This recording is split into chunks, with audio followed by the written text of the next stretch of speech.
एक समतल दर्पण पर पड़ने वाली एक ही प्रकाश किरण की कितनी परावर्तित किरणें हो सकती है? उत्तर आपतित किरण, परावर्तित किरण। दो समतल दर्पण पर लंबवत पड़ने वाली किरण किस प्रकार परावर्तित होती है? उत्तर समतल दर्पण पर लंबवत पड़ने वाली प्रकाश की किरण परावर्तन के बाद उसी पथ पर वापस लौट जाती है। तीन समतल दर्पण पर अभिलंब आपतन के लिए परावर्तन कोण का मान कितना है? उत्तर 90 डिग्री। चार प्रकाश के परावर्तन के कितने नियम हैं? उत्तर 2। उत्तर 2।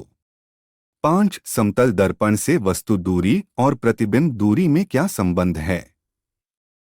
उत्तर वस्तु दूरी प्रतिबिंब दूरी। छह गोलीय दर्पण कितने प्रकार की होती है? उनके नाम लिखें। उत्तर दो प्रकार की होती है, अवतल दर्पण, उत्तर दर्पण। सात गोलीय दर्पण के मुख्य अक्ष क्या है? उत्तर गोलीय दर्पण के ध्रुव से वक्रता केंद्र को मिलाने वाली सरल रेखा को दर्पण का प्रधान का मुख्य अक्ष कहते हैं। आठ अवतल दर्पण के फोकस की परिभाषा दें।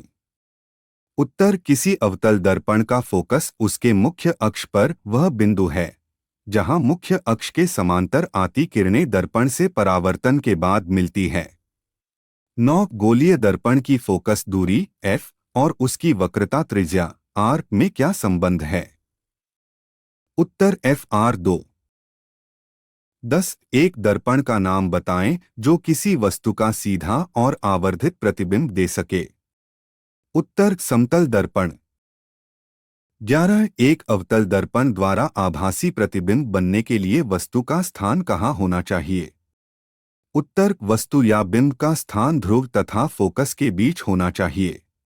12 यदि कोई वस्तु किसी अवतल दर्पण के वक्रता केंद्र पर रखी हो तो उसका प्रतिबिंब कहाँ और कैसा बनता है? उत्तर यदि कोई वस्तु किसी अवतल दर्पण के वक्रता केंद्र पर रखी हो तो उसका प्रतिबिंब वक्रता केंद्र पर ही बनता है। ये प्रतिबिंब वास्तविक, उल्टा और वस्तु के आकार के बराबर होता। 13 वस्तु दूरी U का चिन्ह क्या होगा जब एक अवतल दर्पण के सामने किसी वस्तु को रखा जाता है?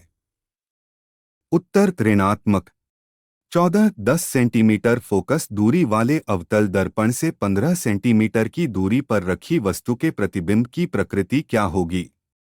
उत्तर 1V + 1U 1F। 1V + 1 15 1/10। 1V 1 10 + 1 15 3 + 2 30 5 30 1 6। V 6 cm अत प्रतिबिंब वस्तु से बड़ा, वास्तविक और उल्टा होगा। 15 अवतल दर्पण से किसी दूरी पर एक वस्तु को रखा जाए कि प्रतिबिंब का आकार वस्तु के आकार के बराबर हो। उत्तर दर्पण के केंद्र पर। 16 किसी गोलीय दर्पण में केवल काल्पनिक प्रतिबिंब बनता है। उत्तर उत्तल दर्पण में केवल काल्पनिक प्रतिबिंब बनता है। 17 क्या एक उत्तल दर्पण किसी वास्तविक वस्तु का वास्तविक प्रतिबिंब बना सकता है? उत्तर नहीं। 18 एक दर्पण की फोकस दूरी f 15 सेमी है, यह अवतल दर्पण है या उत्तल दर्पण? उत्तर अवतल दर्पण। 19 गोलीय दर्पण के आवर्धन की परिभाषा दें। उत्तर प्रतिबिंब की ऊंचाई और वस्तु बिंब की ऊंचाई के अनुपात को आवर्धन कहा जाता है। आवर्धन को m से सूचित किया जाता है।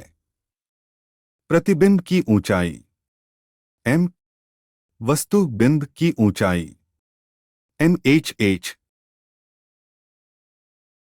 20 आवर्धन m का ऋणात्मक मान क्या बताता है? उत्तर आवर्धन m ऋणात्मक मान यह बतला है कि प्रतिबिंब वस्तु के सापेक्ष उल्टा बनता है, अर्थात प्रतिबिंब वास्तविक है।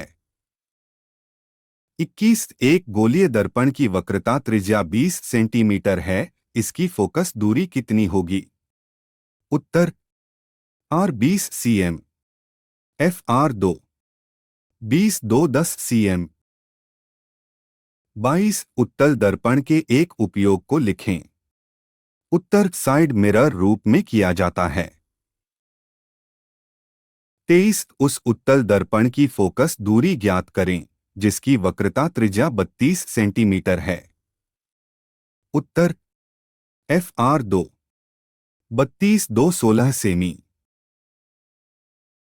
24 काल्पनिक प्रतिबिंब से आप क्या समझते हैं? उत्तर किसी बिंदु स्रोत से आती किरणें परावर्तन के बाद जिस बिंदु से आती हुई प्रतीत होती है उसे उस बिंदु का काल्पनिक या आभासी प्रतिबिंब कहते हैं। चूंकि दर्पण उत्तल है इसलिए F+16 होगा। 25 समतल दर्पण में आवर्धन M+1 का क्या अर्थ है? उत्तर समतल दर्पण में आवर्धन M+1 का अर्थ है कि प्रतिबिंब का आकार वस्तु के आकार के बराबर है और M का धनात्मक चिन्ह बताता है कि वह प्रतिबिंब वस्तु के सापेक्ष सीधा है। 26 एक गोलीय दर्पण जिसका वक्रता केंद्र सी है पर एक किरण ऐसी भी आपतित होती है वर्टिकल बार यह किस दिशा में परावर्तित होगी? उत्तर एक गोलीय दर्पण जिसका वक्रता केंद्र सी है पर एक किरण ऐसी भी आपतित होती है तब वह उसी दिशा में लौट जाती है क्योंकि वक्रता त्रिज्या दर्पण पर स्थित किसी बिंदु पर अभिलंब होती है। इसलिए जो किरण दर्पण के वक्रता केंद्रक पर पड़ है तो वह दर्पण की लंबवत होती है वर्टिकल बार आथ परावर्तन के बाद वह उसी पथ पर लौट जाती है। 27 अवतल दर्पण के कोई दो उपयोग लिखें। उत्तर दो उपयोग।